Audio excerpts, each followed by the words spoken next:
मला म्हणजे धमकी द्यायलेत, बायकोनं पाठवलेली चिठ्ठी आहे म्हणून. तुझी रान रडकी झाली, जन्म सावित्री चुडाले आली, तुझे गेले मढे, तुला पाहून काळ रडे. मला लई ओव्या पाठ आहे म्हणायला, याची परीक्षा घेऊ असं या आजीला वाटलं असेल. इतक्या ओव्या म्हणायला मग एखादी म्हण ना. त्या म्हणले आता माघार घ्यायची नाही. मी म्हणले काय स्पर्धा लाव, तूच म्हणला स्पर्धा लाव म्हणून. खंडेराया तुझं करीते नवसू, मरू दे रे सासू खंडेराया. सासू मेले यावरी, तुट्यावर पुन्हा एकदा ती म्हातारी कडकड हाड वाजवीत गुडघ्यावर हात ठेवून उभी राहिली. माझ्या गालावरून हात फिरवला, म्हटली बाळा तू जिंकलास, मी हारली. त्याला म्हणतो रुक्मिणी नको राग धरू, आपुल्या आसऱ्याला जणी सुखाचं पाखरू. अध्यात्माचा बेस आहे, आधार आहे. बँक व्यवसायालाही अध्यात्माचा आधार आहे असे मुकुंद सावजी, ठाकूर भवन सोबत आलेल्या ठाकूराई या ग्रंथाचे लेखक, नारायण महाराज या ग्रंथाची प्रूफ रीडर असं जिला आपण म्हणू, ती आमची संगीता घुगे, आणि आपण सर्व नथुराम महाराजांवर जीव असणारी, प्रेम असणारी मंडळी. नथुराम महाराजांच्या या प्रेमसिंधू ग्रंथाच्या प्रकाशनाविषयी बोलताना मला खूप आनंद होत आहे. महाराज माझ्याकडे हा ग्रंथ घेऊन आले आणि म्हणाले की हे पुनर्लेखन करून द्या. म्हटलं पुनर्लेखन कशाला? तर ते म्हणाले की मी काही लेखक नाही, मी फक्त माहिती गोळा केलेली आहे, माझ्या शब्दात लिहिलेली आहे, आणि हे असं कसं पुस्तक छापावं, याला जरा साहित्यिक भाषेमध्ये लिहिलेलं असलं पाहिजे. मी म्हटलं मी वाचून पाहतो. आणि मी जेव्हा वाचून पाहिलं तेव्हा माझ्या लक्षात आलं की ही इतकी प्रासादिक भाषा आहे, साहित्यिकांपेक्षाही जास्त चांगली भाषा आहे. महाराजांना म्हटलं हे मीच काय, इतर कुणीही पुनर्लेखन करण्याची, पुन्हा लिहून काढण्याची गरज नाही. ते तुमच्या सांप्रदायिक पद्धतीनं, अत्यंत प्रासादिक पद्धतीनं महाराजांचं चरित्र तुम्ही लिहिलेलं आहे. फक्त एकच आहे की याच्यामध्ये शुद्ध लेखनाच्या चुका आहेत, तर त्या चुकांसह हे पुस्तक छापू नये. आणि ह्या चुका काही महाराजांच्या नव्हत्या, जे टाईप करणारा जो असतो त्याच्या चुका होत्या. कारण तो टाईप करणारा खूपच म्हणजे शुद्ध लेखनाचा अजाण होता, त्याला फारशी माहिती नव्हती. त्या चुका त्यानं केलेल्या होत्या. काही शब्द अपुरे छापले होते, काही शब्दामधलं एखादं अक्षरच गाळलेलं होतं. त्यांना म्हटलं एवढं फक्त दुरुस्त करून घ्यावं लागेल. आणि मग आमचा बाळू बुधवंत, दामोदर बुधवंत, प्रकाश घुगे हे सगळे विद्यार्थी ते म्हणाले की सर मग तुम्ही दुरुस्त्या करून देता काय? मला आनंदच वाटला असता, पण माझे दोन प्रॉब्लेम होते. पहिला प्रॉब्लेम म्हणजे मला वेळ मिळणं, त्याच्यामुळं मग महाराजांचं हे पुस्तक उगाचच लांबलं असतं. आणि दुसरा प्रॉब्लेम, महाराज मला शुद्ध लेखन येत नाही. मी जरी एवढा मोठा लेखक असलो, प्राध्यापक असलो, तरी माझं शुद्ध लेखन अजिबात चांगलं नाही. माझं शुद्ध लेखन दुसरे लोक तपासतात. तर त्याच्यामुळे मी त्यांना तसा पर्याय सुचवला होता की आजकाल काय असतं, रुपया पेज किंवा 2 रुपये पेज प्रमाणे तुमचं लेखन शुद्ध करून देणारे लोक आहेत. ते व्यावसायिक पद्धतीने काम करून देतात. पण त्याच्या आधी मी आमच्या पंढरीनाथ धोंडगे सरांचं नाव पण सुचवलं होतं त्यांना की पंढरीनाथ धोंडगे सरांचं शुद्ध लेखन फार सुंदर आहे. ते आपल्या ज्ञानोपासक कॉलेजमध्ये परभणीला, जिंतूरलाच आहेत. पोरांना म्हटलं तुम्ही त्यांना एकदा भेटा आणि पहा. पण मग मला पोरांनी सांगितलं की नाही सर, महाराजांच्या घराण्यातलीच एक मुलगी संगीता आम्हाला सापडलेली आहे आणि ती हे करणार आहे. म्हटलं हे तर लय चांगलं झालं, खूपच छान झालं. आणि मग संगीतानं तिच्या सगळ्या कामाला बाजूला ठेवून पंढरपूरला जाऊन राहून त्या प्रूफ करेक्शन करणाऱ्या त्या माणसांच्या सोबत, टाईप सेटिंग करणाऱ्यांसोबत बसून सगळं प्रूफ करेक्शन केलं. आणि मग ह्या पुस्तकाला ते रूप प्राप्त झालं. पण त्यातलं वाङ्मयीन गुणवत्ता जी आहे ती सगळी नारायण महाराजांची आहे. त्याच्यामध्ये काहीही प्रॉब्लेम नाही, काहीही अडचण नाही. अतिशय चांगल्या पद्धतीनं त्यांनी हे चरित्र लिहिलेलं आहे. आता ह्या चरित्राविषयी जर बोलायचं झालं तर आपल्या लक्षात येईल की संतांचा जो काळ होता त्या काळामध्ये संत स्वतःविषयी बोलत नसत, लिहून ठेवत नसत. आणि त्याच्यामुळं फारशी माहिती उपलब्ध होत नसे. ज्ञानेश्वर महाराजांना इतका छळ झाला, पण एकही शब्द स्वतः ज्ञानेश्वर महाराजांनी लिहून ठेवलेला नाही. आपणाला जे माहीत झालं की ज्ञानेश्वर महाराजांचा छळ झाला, ज्ञानेश्वर महाराजांना त्रास झाला, हे आपणाला नामदेव महाराजांच्या ज्ञानदेव चरित्रावरून समजलं. ज्ञानदेवांचं चरित्र नामदेव महाराजांनी लिहिलं, अभंगातून लिहिलं, 3 प्रकरणात लिहिलं. आदी, तीर्थावळी आणि समाधी. आदीमध्ये ज्ञानदेव नामदेवांना भेटले, त्याच्या आधीचे जे सगळे ज्ञानदेव होते ते आदी जी आहे ती आदी सगळी त्याच्यात घेतली. हे दोघजण भेटले आणि दोघांनी मिळून संपूर्ण भारतांची तीर्थयात्रा केली. त्या तीर्थयात्रेचं वर्णन नामदेवांनी तीर्थावळीमध्ये केलं. आणि समाधीमध्ये ज्ञानदेवांनी जी प्रत्यक्ष समाधी घेतली त्या एका प्रसंगाचं वर्णन करण्यासाठी स्वतंत्र प्रकरण लिहिलं. आणि ते इतकं रसाळ आहे की ज्ञानेश्वर महाराज समाधी घेत असताना नामदेवांनी जे वर्णन केले ना, ते काळजाला पीळ पाडणारं वर्णन आहे. ते वाचत असताना आपल्या डोळ्याला धारा लागतात. ज्ञानदेव महाराज समाधी घेत आहेत. कुठलाही आजचा चित्रपट निर्माता आणि कितीही चांगला कॅमेरा तुम्ही नेला असता आणि ज्ञानेश्वर महाराजांच्या त्या समाधी प्रकरणाचं चित्रीकरण करायचं ठरवलं असतं तर त्या कॅमेऱ्याला जे पकडता आलं नसतं. इतके बारकावे त्या ज्ञानदेवांच्या समाधीमधले, आणि साक्षात ती समाधी आपल्या डोळ्यासमोर उभी राहते आणि आपल्या डोळ्याला धारा लागतात. नामदेव ज्या भाषेमध्ये ते सगळं समाधी सांगतात ते एकमेव नामदेव. त्या काळामध्ये कसं होतं की दुसऱ्याविषयी, एक तर देवाविषयी लिहावं, माणसाविषयी काय लिहायचं असं सगळी माणसं म्हणत असत. त्यामुळे माणसाविषयी कोणी लिहित नसत. नामदेव हा त्याला अपवाद ठरला. त्यांनी देवाविषयी लिहिलं, माणसाविषयी लिहिलं, ज्ञानदेवांचं चरित्र लिहिलं. जनाबाई होत्या की त्या तर काय निरक्षरच होत्या, तर त्यांनी सुद्धा देवाविषयी लिहिलं आणि मग सगळ्या संतांवर अभंग लिहिले. ठाकूरबुवा, मला एक लक्षात आलं की जनाबाईंनी सगळ्या संतांवर अभंग लिहिले, पण जनाबाईवर एकही संतांनी अभंग लिहिलेला नाही. म्हणजे जनाबाईवर कुणीही लिहिलेलं नाही, पण जनाबाईंनी सगळ्या संतांवर अभंग लिहिले. 1, 2, 3 अभंगात, मोठ्या अभंगात सगळ्या संतांची चरित्र सांगण्याचा प्रयत्न केला. नामदेवांचं चरित्र आपल्याला जनाबाईनं लिहून ठेवलेलं कळेल. आणि पुढं मग एकनाथ महाराजांनी काय खूप चांगली चरित्र लिहिली. काही जणांची चोखोबांचं चरित्र एकनाथ महाराजांनी लिहून ठेवलेलं आहे. याची आपल्याला गंमत वाटते, पण शक्यतो चरित्र लिहायची नाहीत. माणसांची, देवाची चरित्र लिहूयात, देवाच्या लीलाचं वर्णन करूयात, कारण त्याच्यात आध्यात्मिक साधना आहे, आपल्याला मोक्ष प्राप्ती होईल असं हे सगळे संत समजायचे. त्याच्यामुळे फारसं कोणी एकमेकाविषयी लिहून ठेवायचं नाही. मग भक्तिविजय नावाचा एक ग्रंथ महिपतीबुवा ताहराबादकर यांनी लिहिला आणि सगळ्या संतांची चरित्र लिहून ठेवली. मग आता ही चरित्र कशी लिहून ठेवली? या संतांची चरित्र लेखकांनी कुणीही लिहिलेली नसली तरी परंपरेनं लोकांच्या मध्ये ती प्रचलित होती. सगळ्या संतांच्या कथा लोकांच्या मध्ये प्रचलित होत्या की ज्या ज्या भागात जे जे संत होऊन गेले त्या त्या भागातल्या खेड्यापाड्यातल्या बायकांनी जात्यावर दळताना त्या महाराजांचं चरित्र ओव्यांमधून गायले. सगळ्या संतांचं चरित्र तुम्हाला जात्यावरच्या ओव्यांमध्ये सापडतं. सगळ्या संतांचं चरित्र त्या त्या भागातलं तुम्ही गेलात तर. जनाबाईंचं सगळं चरित्र जात्यावर बाया दळताना म्हणतात. म्हणजे ह्या निरक्षर बाह्यांनी ती चरित्र लिहून ठेवलेली होती. आणि महिपतीबुवा ताहराबादकरांनी ह्या जात्यावरच्या ओव्या ऐकून ग्रांथिक ओव्यांमध्ये रूपांतरित करून भक्तिविजय नावाचा ग्रंथ लिहिला होता. म्हणजे ह्या निरक्षर बायका ज्या आहेत, ज्या शिकलेल्या नव्हत्या, आता तरी यांच्यापैकी काही जणी शिकलेल्या असतील, त्या अजिबातच शिकलेल्या नव्हत्या, त्या बायांनी सगळ्या संतांची चरित्र आपल्या जात्यावरच्या ओव्यांमध्ये गुंफून जात्यावर ठेवलेली होती. शिकलेल्या लोकांनी किंवा संतांनी ती चरित्र लिहून ठेवली नाहीत. त्यामुळे संतांची चरित्र लिहायची नाहीत आहे.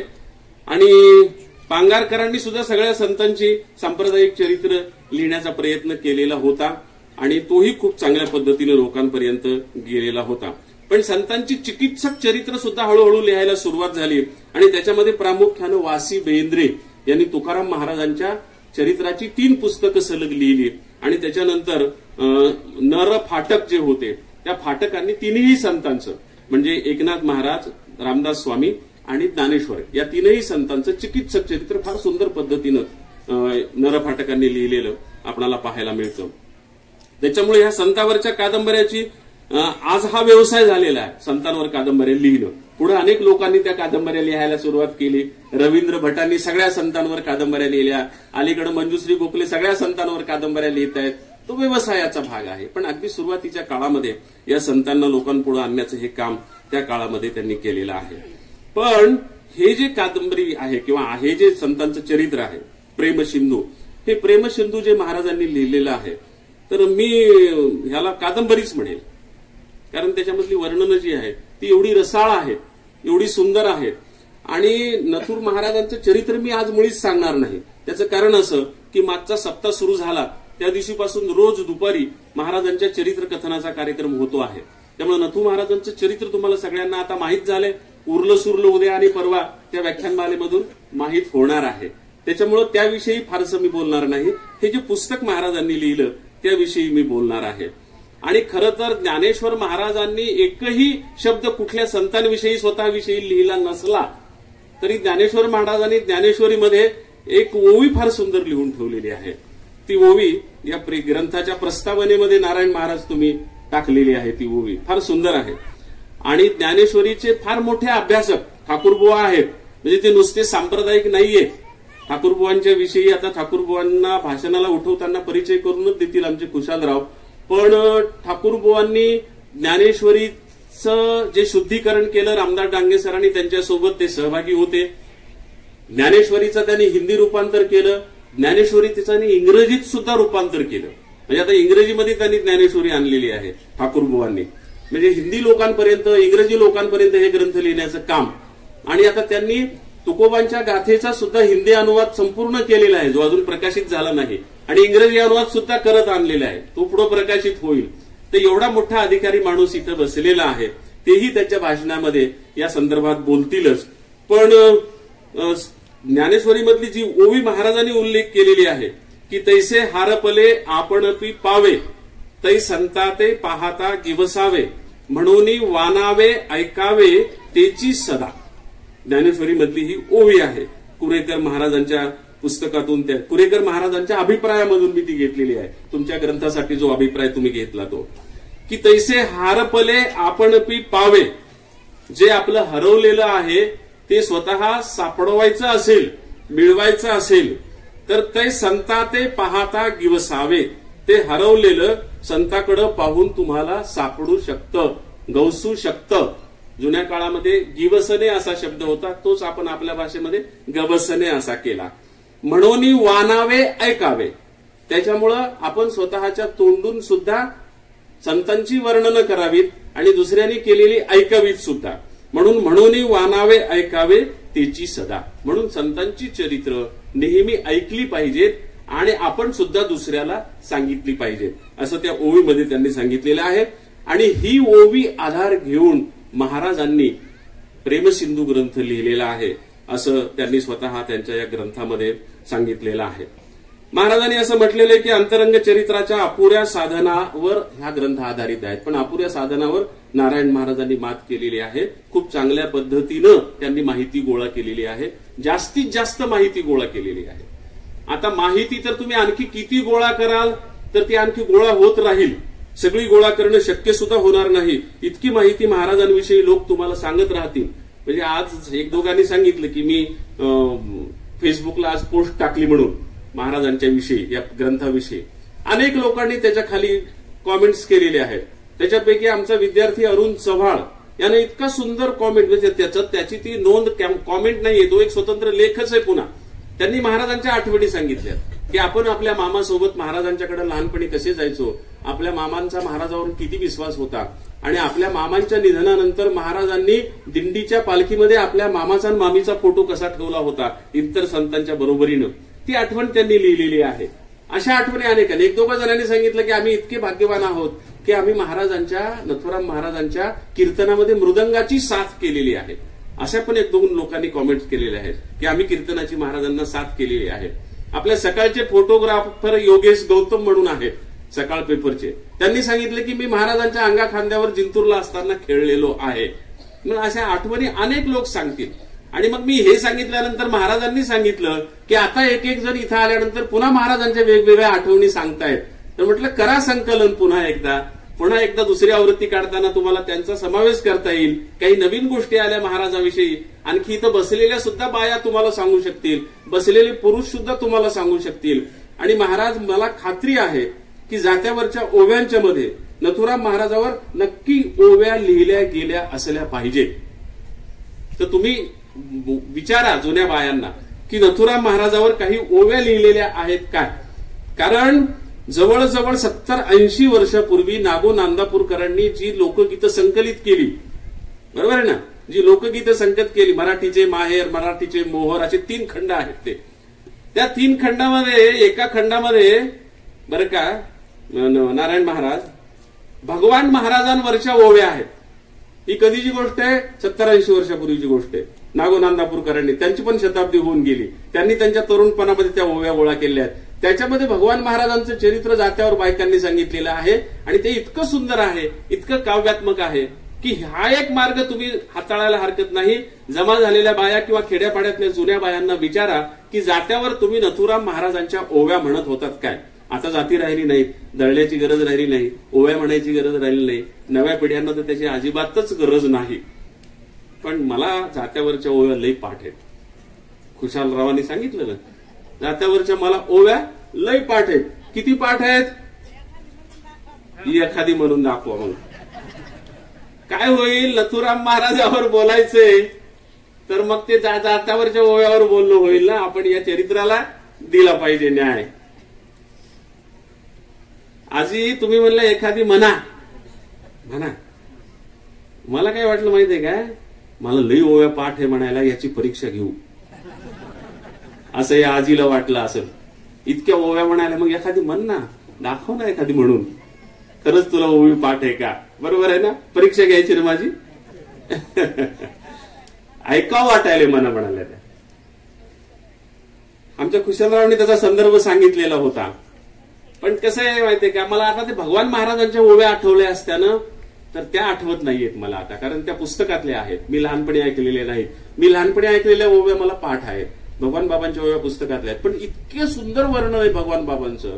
भगवान बाबांच्या देहबोलीचं वर्णन, भगवान बाबांच्या कपड्यांचं वर्णन, भगवान बाबांच्या डमणीचं वर्णन, भगवान बाबाच्या डमणीच्या नंदीचं वर्णन, असं करणाऱ्या त्या ओव्या आहेत जात्यावरच्या ओव्या. आणि इतकी सुंदर वर्णन त्याच्यामध्ये भगवान बाबांची केलेली आहेत. पण त्या ओव्या मला आता आठवत नाहीत. ओव्यांसाठी पुन्हा कधीतरी मी येईल, कारण मला जात्यावरच्या ओव्या किती पाठ आहेत तर पाठ असल्यामुळे मलाच माहित नव्हतं किती पाठ आहेत. आमचा मित्र विलास पाटील इथं बसलेला आहे, त्याचा माझा विषय एक नव्हता, लोकसाहित्य नव्हतं त्याचं. त्याच्यामुळे मांडे सर लोकसाहित्य होते आम्हाला शिकवायला.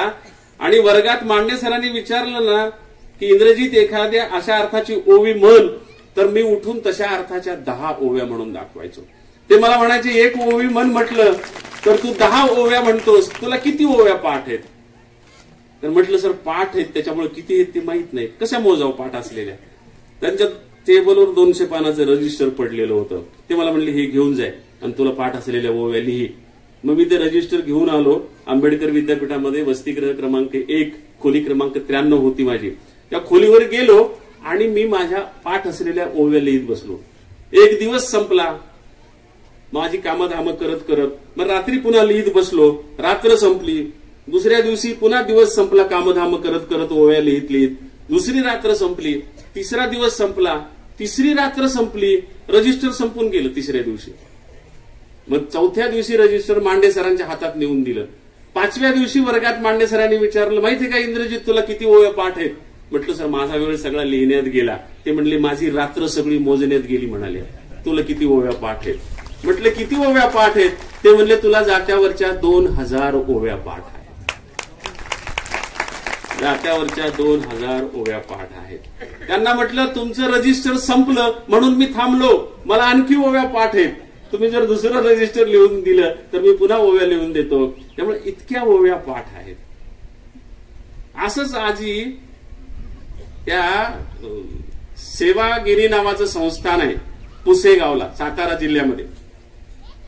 तिथं मी सांगितलं मला जात्यावरच्या ओव्या पाठ आहेत. ती एक ह्या म्हातारीसारखी म्हातारी म्हणली तुला खरंच ओव्या पाठ आहेत काय? म्हटलं हो. शर्यत लावा म्हणलं, मी तुम्हाला ओव्या म्हणायला ऐकू शकत नाही. तर ती म्हातारी गुडघ्यावर हात ठेवून अशी उभी राहिली. म्हणजे लाव माझ्या संग शर्यत. मग आता म्हटलं आजी व्याख्यानमाला होती, 8ला सुरू झाली होती, 10 वाजत आले होते, माझं व्याख्यान संपत आलं होतं. म्हटलं आजी आता 10 वाजलेत, आता काय स्पर्धा लावणार? त्या म्हणल्या आता माघार घ्यायची नाही, मी म्हणले काय स्पर्धा लाव, तूच म्हणला स्पर्धा लाव म्हणून. म्हटलं पण आजी आता मी तुमच्या लेकरासारखा आहे, दुरून आलेलो आहे, 2 तास झालो बोलतो आहे, मला भूक लागलेली आहे. त्या म्हणाल्या हे कार्यक्रम संपल्यानंतर तू माझ्याच घरी जेवायला येणार आहेस. या व्याख्यानमालेचा जो आयोजक आहे बाळासाहेब खटावकर, त्याची मी माय आहे म्हणल्या. कार्यक्रम संपला की माझ्याच घरी जेवायला येणार आहेस, मी तुला पोटभर जेवू घालणार आहे, जेवण झाल्यावर आपण शर्यत लावू म्हणाल्या. ठीक आहे. 10 वाजता कार्यक्रम संपला, आजीच्या घरी गेलो, जेवायला खावायला 11 वाजले ना. पण असं जाहीर सभेत ऐलान झाल्यामुळं धोंडगे सर 100-200 लोक आले ना आमची शर्यत ऐकायला. त्या बाळासाहेब खटावकरांच्या बंगल्यासमोर छानपैकी लॉन होती, मधोमध तुळशी वृंदावन होतं, एका बाजूला आजी बसल्या, एका बाजूला मी बसलो. 11 वाजता आमची जुगलबंदी सुरू झाली आणि बोव्या म्हणता म्हणता म्हणता रात्रीचा 1 वाजला. 2 तास झाले. 2 तास झाल्यावर पुन्हा एकदा ती म्हातारी कडकड हाडं वाजवीत गुडघ्यावर हात ठेवून उभी राहिली, माझ्या गालावरून हात फिरवला, म्हटली बाळा तू जिंकलास, मी हारली. तेव्हा अशा म्हाताऱ्या मला लई भेटतात. पण पुन्हा कधीतरी बोलायचं, महाराजांच्या पुस्तकावर बोलायचं राहून जाईल. आणि समजा माझं बोलणं झाल्यावर वेळ मिळाला तर तुम्हाला ऐकवतो मी बोव्या. पण आता विषय सोडून नको, आपण आपला आता विषयावर बोलूया. तर महाराजांनी खूप छानपैकी आणि महाराजांनी त्यांच्या प्रस्तावनेमध्ये ज्या 2 गोष्टी सांगितलेल्या आहेत त्या मला फार महत्वाच्या वाटल्या. त्यांनी असं सांगितलेलं आहे की भक्तांनी ढोंगी साधूंच्या नादी लागू नये म्हणून मी हे चरित्र लिहित आहे. की अस्सल साधू कसा असतो आणि ढोंगी साधू कसा असतो हे लोकांना लक्षात यावं आणि अस्सल साधूचं एक मॉडेल, एक नमुना डोळ्यासमोर उभा करावा म्हणून मी हे चरित्र लिहित आहे, असं नारायण महाराजांनी त्याच्यामध्ये सांगितलेलं आहे. आणि त्यांनी दुसरं एक सांगितले की पोलीस आणि कोर्टात धर्माचे धिंडवडे काढणाऱ्या महाराजांच्या आजच्या युगात पथदर्शक वाटावं, रस्ता दाखवणारं वाटावं म्हणून महाराजांचं मी चरित्र लिहित आहे. अशी 2 कारणं त्यांनी सांगितलेली आहेत. नारायण महाराज हे स्वतः साधुत्वाचा एक आदर्श आहेत. मी स्वतः अनुभवलेला आहे आणि तुम्ही रोजच अनुभवत आहात की साधू कसा असावा, साधूचं वर्तन कसं असावं, साधूची देहबोली कशी असावी, साधूचं मन कसं असावं, साधूची भाषा कशी असावी, हे सगळं जर तुम्हाला पाहायचं असेल तर ते मला वाटतं आमच्या नारायण महाराजांमध्ये पाहायला हरकत नाही. नारायण महाराज हे स्वतःच साधुत्वाचा एक आदर्श आहेत आणि नथू महाराज तर त्यांचाही आदर्श आहेत. इतके ते आदर्श होते. पांगरींच्या मुलांवर संस्कार आणि तरुणांना वळण लावण्याचं काम महाराजांनी केलेलं आहे ते तुम्हाला माहीत आहे. त्यांनी हा ग्रंथ लेखक होण्यासाठी लिहिलेला नाहीये. त्यांनी हा ग्रंथ लेखक होण्यासाठी लिहिलेला नाहीये. हा ग्रंथ लिहून त्यांना लेखक व्हायचं नाहीये. हा ग्रंथ लिहिल्यानंतर आणि त्यांना नावलौकिक मिळाल्यानंतर ती पुढची पुस्तकं लिहित सुटणार नाहीये. आयुष्यामध्ये त्यांना एकच काम करायचं होतं, ते काम म्हणजे हा ग्रंथ लिहायचा होता. लेखक होण्यासाठी त्यांनी हे पुस्तक लिहिलेलं नाही. ते कुठल्याही पुरस्काराला हे पुस्तक पाठवणार नाहीत. ते कुठल्याही साहित्य संमेलनामध्ये मला परिसंवादामध्ये घ्या म्हणून म्हणायला जाणार नाहीत किंवा आपलं लेखक पण कुठेही ते मिरवणार नाहीत, कारण ते मुळात ओरिजिनल साधू जे आहेत त्या साधुत्वाचे आहेत. त्यामुळे अपार मेहनत घेतलेली आहे आणि अशी अपार मेहनत म्हणजे इतकी बारीक बारीक बारीक बारीक बारीक तपशील आहेत ना महाराजांच्या जीवनाचे. म्हणजे मी तुम्हाला सांगितलं ना की हे वाचताना कादंबरी म्हणाली की एक तरी म्हणा. आजी अध्यात्माचा विषय आहे म्हणून थोडी आध्यात्मिक ओवी म्हणून दाखवतो. जनाबाई माहित आहे तुम्हाला? आई मी तुम्हाला ही ओवी म्हणून दाखवतो म्हणजे ही माझी नाही तुमचीच आहे. जात्यावर ऐकलेली आहे, तुमच्यासारख्या माया बहिणींनी म्हटलेली आहे. मी फक्त मध्ये म्हणणारा आहे. जनाबाईंची ओवी आहे. जनाबाईंची जनाबाई विठ्ठलाचे पाय रुक्मिण मर्जिती लोण्यानं, खरं सांगा मही आन जना तुमची हो कोण. विठ्ठलाचे पाय रुक्मिण मर्जिती लोण्यानं, खरं सांगा मही आन जना तुमची हो कोण. आता ही ओवी नुसती ओवी नाहीये. इकडे बसलेल्या मंडळींनी लक्षात घ्यावं की बायांच्याकडे शब्दशक्ती किती प्रचंड प्रमाणामध्ये होती. आता मी जी ही ओवी सांगणार आहे ना, ही ओवी म्हणजे एक लव्ह स्टोरी आहे, प्रेमकथा आहे. आणि ही जगातली आगळी वेगळी प्रेमकथा आहे. जगातल्या ज्या प्रेमकथा आहेत प्रसिद्ध, सोनी, महिवाल, लैला, मजनू, रोमिओ, जुलिएट, त्यांच्यापेक्षा कितीतरी पुढची ही प्रेमकथा आहे. आणि रोमिओ जुलिएटची प्रेमकथा लिहायला जगविख्यात प्रतिभावान शेक्सपियरला 250 पानं खराब करावं लागली होती. 250 पानं लागली त्याला ती कथा सांगायला. माझ्या आईनं ही कथा फक्त 4 ओव्यांच्या मध्ये 8 ओळींच्या मध्ये सांगितलेली आहे. 4 ओव्या आणि 8 ओळींच्या मध्ये सांगितलेली आहे. आणि ही लव्ह स्टोरी साधी सुधी लव्ह स्टोरी नाही, ही 3 डायमेन्शनल लव्ह स्टोरी आहे. त्रिमितीय प्रेमकथा आहे. त्रिमितीय प्रेमकथा, 2 प्रेयशा आणि 1 प्रियकर अशी जी त्रिमितीय प्रेमकथा असते तशी ही प्रेमकथा आहे.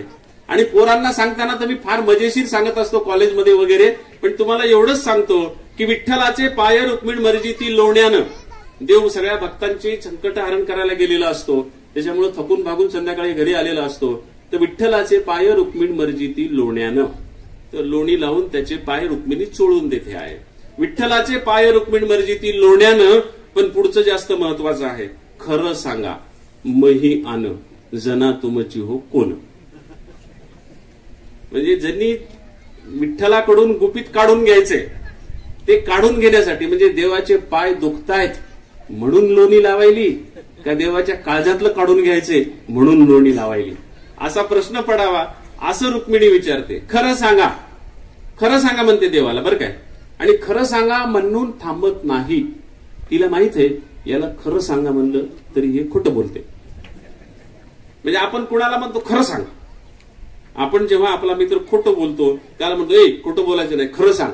तसं ती बाई म्हणते खरं सांगा. आणि पुढे जेव्हा लक्षात येतं की खरं सांगा म्हणलं तरी हा खरं बोलणार नाही, तेव्हा ती म्हणती मही आन, माझी शपथ आहे तुम्हाला, खोटं बोलू नका, खरं सांगा, खरं सांगा मही आन जना तुमची हो कोण. ही कोण आहे जणी.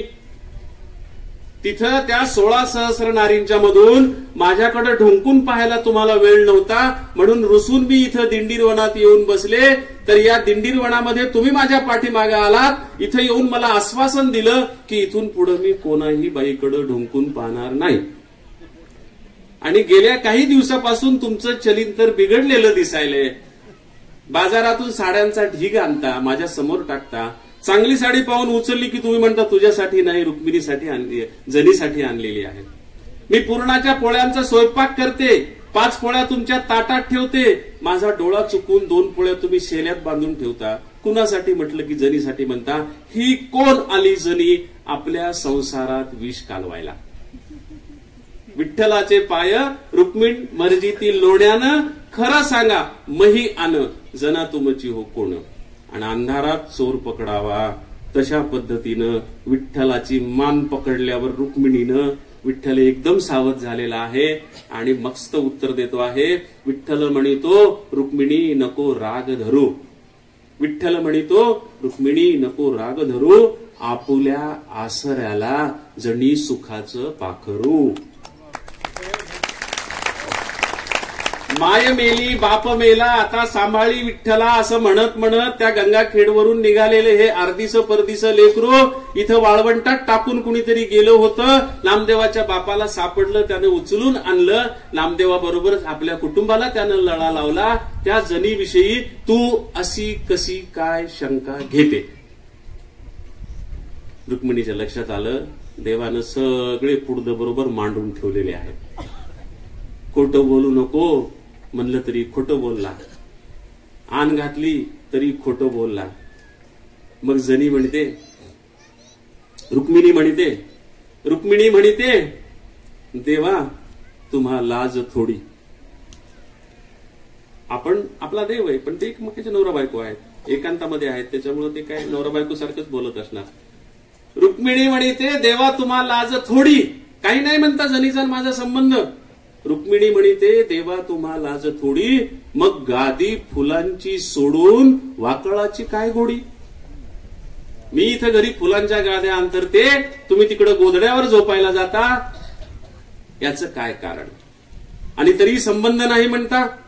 देव म्हणतोय, बाई, एखाद्या बाईनं दुसऱ्या बाईविषयी बोलताना तोंड सांभाळून बोलावं.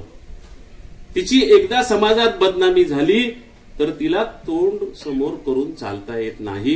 काय तुझ्याकडे पुरावा आहे? कशावरून तू हे बोलते आहेस? तर त्या वेळेला रुक्मिणी पुरावा देते. ती म्हणते, देवा, वकिली पॉइंट काढायला का बाबा? तुला पुरावा पाहिजे काय? शेवटची ओवी आहे जात्यावरची, माझ्या आईनं म्हटलेली, लिहिली कुणी माहित नाही. आणि इथे ही संमत आहे परंपरेनं, गळ्यावर परंपरेनं इथे ही ओवी संपते. 4च ओव्या. रुक्मिणी देवाला पुरावा देते. म्हणजे कसं आहे माहितीये का, देव ईश्वरच आहे, पण सगळ्या संतांनी आणि ह्या लोकगीतांनी त्याला आपल्या पातळीवर आणलेलं आहे. आपले सगळे गुण त्याला चिकटवलेले आहेत आणि त्याच्यातून ह्या सगळ्या कथा सांगितलेल्या आहेत. म्हणून शेवटची जी ओवी आहे, जेव्हा रुक्मिणी म्हणते की तुमच्याकडे काय पुरावा आहे, विठ्ठल म्हणतो की तुझ्याकडे काय पुरावा आहे, शेवटची ओवी सांगते, इतका सुंदर पुरावा देते आणि ती ओवी संपते. पहिली ओवी, विठ्ठलाचे पाय रुक्मिण मर्जिती लोण्यानं, खरं सांगा मही आन जना तुमची हो कोण. दुसरी ओवी, विठ्ठल म्हणतो रुक्मिणी नको राग धरू, आपुल्या आसऱ्याला जनी सुखाचं पाखरू. तिसरी ओवी, रुक्मिणी म्हणते देवा तुम्हा लाज थोडी, मग गादी फुलांची सोडून वाकाळाची काय गोडी. आणि चौथी आणि शेवटची ओवी, रुक्मिणी म्हणते देवा तुमचा येतो राग. वकिली पॉइंट काढता काय? पुरावा मागता काय? रुक्मिणी म्हणते देवा तुमचा येतो राग आणि तुमच्या धोतराला जणीच्या काजळाचे डाग, आणि तुमच्या धोतराला जणीच्या काजळाचे डाग. इथे ही ओवी संपली, ही कथा संपली. किती सूक्ष्म पुरावे दिलेले आहेत. मी कधीच काजळ लावत नाही, तुमच्या धोतराला काजळाचे डाग पडलेले मला दिसतात, मी ते धुवून काढते, लोकांना दिसू नयेत म्हणून ते पुरावे धुवून टाकते, आणि तुम्ही मला पुरावा मागताय. अशी ती जनाबाईच्या संदर्भातली प्रेमकथा जिला म्हणतो आपण, पण ही आध्यात्मिक पातळीवरची प्रेमकथा आहे. जनाबाई ह्या सगळ्या गोष्टी कुठल्या पातळीवर घेत होती? जनाबाईने तर देवाला शिव्या दिलेल्या आहेत, माहित आहे तुम्हाला? देवाला शिव्या दिलेल्या आहेत, या सगळ्या संतांना माहित असतील. विठ्या विठ्या विठ्या, मुळ मायेच्या कारट्या, तुझी रान रडकी झाली, जन्म सावित्री चुडाले आली, तुझे गेले मढे, तुला पाहून काळ रडे. किती शिव्या आहेत, बरोबर आहे ना? तुझे गेले मढे, तुला पाहून काळ रडे, उभी राहून अंगणी, शिव्या देते दासी जणी. याचा आध्यात्मिक पातळीवर ठाकूरबुवा सांगू शकतील की ह्याचं सगळं आतलं गुढ काय आहे, आतला आशय काय आहे. पण संतांनी अभंगामध्ये शिव्या वापरलेल्या आहेत. तुकाराम महाराजांची बायको, ते मध्यंतरी तुमचे कोणते महाराज म्हणले ना, तुकाराम महाराजाची बायको मारायची, बरोबर आहे ना? मारायची का नाही माहित नाही, पण तुकाराम महाराजांच्या बायकोनं वाढत चालले. किती वेळ?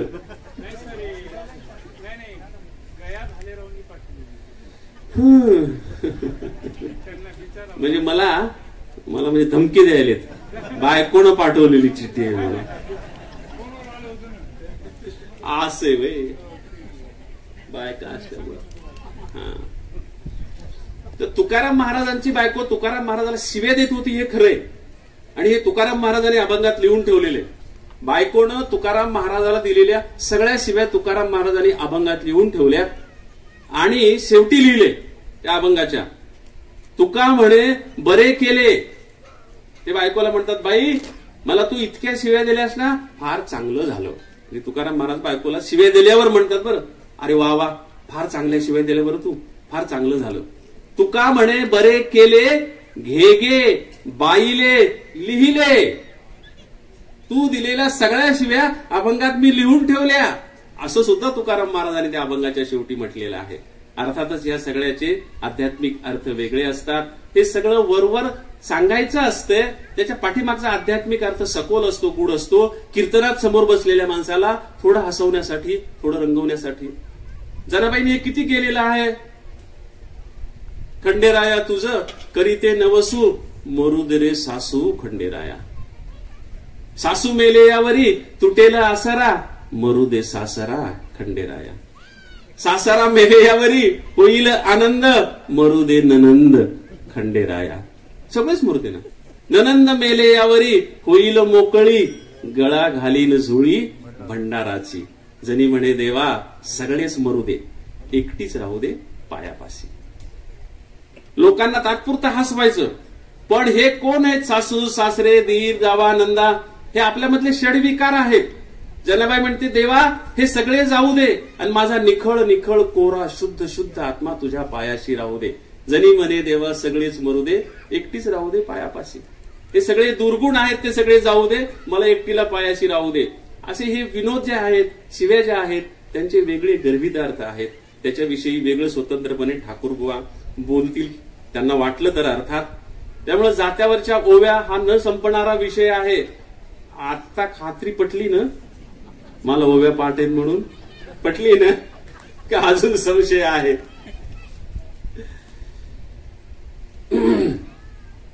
पाणी द्या मग. आता बायकोचं नाव सांगितलं. निरोप असा आलेला आहे बायकोकडून की एवढ्या छान बाया ऐकत आहेत तर माय लेकीची कविता म्हणून दाखवा. माझी एक कविता आहे, माय लेकीची कविता. ही कविता एकदा शेंदुर्णीला, जळगाव जिल्ह्यामध्ये मी म्हणत होतो. शेंदुर्णी म्हणजे आपल्या विधानसभेचे पहिले सभापती आचार्य गरुड यांचं गाव. आणि मी गेलो तेव्हा त्यांचे चिरंजीव देशमुख आमदार होते तिथं. 15-20 वर्षापूर्वीची गोष्ट आहे. ते आचार्य गरुड यांच्या नावाने व्याख्यानमाला घेतात. त्या व्याख्यानमालेसाठी गेलो होतो. मी ही कविता म्हणायला सुरुवात केली आणि समोरून एका बाईनं उंच आवाजात गौरायला सुरुवात केली, रडायला सुरुवात केली. उत्स्फूर्तपणे येतात उद्गार, ते जनाबाईचेच असतात, चालत राहतं. ऐका ना, फार मजेशीर आहे ते. कामून रडू लागले ते सांगतो ना मी तुम्हाला. उंच आवाजात रडायला सुरुवात केली त्यांनी. मी एकदम थांबलो ना की बाई रडते आहे म्हणजे मला काय वाटलं, काय काय दुःख झालं, तिला काय दुःखद बातमी कळाली. तुम्ही म्हणाला तसंच माझ्या मनात आलं ना, हिचं कुणी मेलं का काय बाबा, त्याच्याशिवाय एवढं म्हणून रडतोय थोडंच, काय झालं नेमकं. तर मी स्तब्ध झालो, सभा स्तब्ध झाली. जे आमदार देशमुख होते आचार्य गरुडांचे चिरंजीव, ते उठले, त्या बाईजवळ गेले. त्या बाईचं डोकं खांद्यावर घेतलं त्यांनी, पाठ थोपटली त्या बाईंची, त्यांना काहीतरी बोलले त्या दूर सभेमध्ये जाऊन, आणि पुन्हा परत व्यासपीठावर आले. माझ्याजवळ आले आणि मला म्हणाले, सर ती माझी बहीण होती, म्हणजे आमदाराची बहीण होती, ती माझी बहीण होती म्हणाले. आणि तुमच्या कवितेत तुम्ही जे लेकीचं दुःख सांगितलं तसंच दुःख तिच्या लेकीच्या वाट्याला आलं. आणि बेसावधपणे तिनं ती कविता ऐकली. ती सावध नाही होऊ शकली आणि एकदम तिला रडू कोसळलं. आता तिनं माझ्याजवळ निरोप पाठवलाय की आता मी सावध चित्तानं ही कविता ऐकेल, आता रडणार नाही. सरांना सुरुवातीपासून पुन्हा ती कविता म्हणावं. त्या शेंदुर्णीपासून ते अमेरिकेतल्या महिलांपर्यंत, पहिलं विश्व मराठी साहित्य संमेलन अमेरिकेत झालं तेव्हा मराठवाड्यातला एक प्रातिनिधिक कवी म्हणून मी गेलो होतो अमेरिकेला. तर तिथं 3000 महाराष्ट्रातल्या महिला माझ्या समोर होत्या. 3000 पुरुष, 6000चं सभागृह होतं. अर्ध सभागृह बायकांनी भरलेलं, अर्ध सभागृह पुरुषांनी भरलेलं. त्या 3000 बायका समोर पाहून मी ही कविता म्हटलं तर खरं तर खेड्यातल्या माईची, खेड्यातल्या लेकीची ही कविता आहे. आता अमेरिकेतल्या ज्या सगळ्या बायका होत्या श्रीमंत कुटुंबातून तिथं गेलेल्या बायका होत्या, त्यांना ही कविता कदाचित आवडणार नाही असं मला वाटलं होतं. पण नंतर 3 दिवस त्या संमेलनाच्या मंडपात जेवत असताना माझ्या भोवती आपल्या महाराष्ट्रीयन बायका जमा व्हायच्या आणि म्हणायच्या, सर आम्हाला तुम्ही रडवलं. मी म्हटलं, हो ही खेड्यातल्या माई लेकीची कविता आहे, तुम्हाला कसं रडू आलं. त्या म्हणाल्या, तुम्ही कविता लिहिताना तुमच्या डोक्यात काय होतं ते आम्ही नाही लक्षात घेतलं. कविता ऐकताना आम्ही इतकं एकरूप झालो की भारतात राहिलेली आमची आई आणि इतक्या दूर आलेल्या आम्ही तिच्या लेकी असा अर्थ घेतला, म्हणून आम्हाला रडू आलं. तर ही कविता अशी आहे की खेड्यातली एक माय आहे, तिला 4 लेकी आहेत. एक लेक चांगल्या घरी पडली, दुसरी लेक चांगल्या घरी पडली, तिसरी लेक चांगल्या घरी पडली, चौथी लेक एक चांगल्या घरी पडत नाही. असं होतं ना, सगळ्या लेकी सारख्या घरी पडत नाहीत, एखादी वाईट घरात पडते. एक लेक चांगल्या घरी पडली नाही. माईचा सगळा जीव तिच्यात की तिनं पुन्हा पुन्हा माहेराला यावं आणि माहेरचा पाहुणचार घेऊन जावा, म्हणून ती सारखं तिला बोलवायची, निरोप पाठवायची. तर अर्धी कविता म्हणजे माईनं त्या लेकीला पाठवलेला निरोप आणि अर्धी कविता म्हणजे लेकीनं माईला दिलेलं उत्तर, अशी ती कविता आहे. खास महिलांना आवडणारी कविता म्हणून त्या मागच्या माझ्या महिलेनं मला निरोप पाठवला की ही कविता म्हणून दाखवा.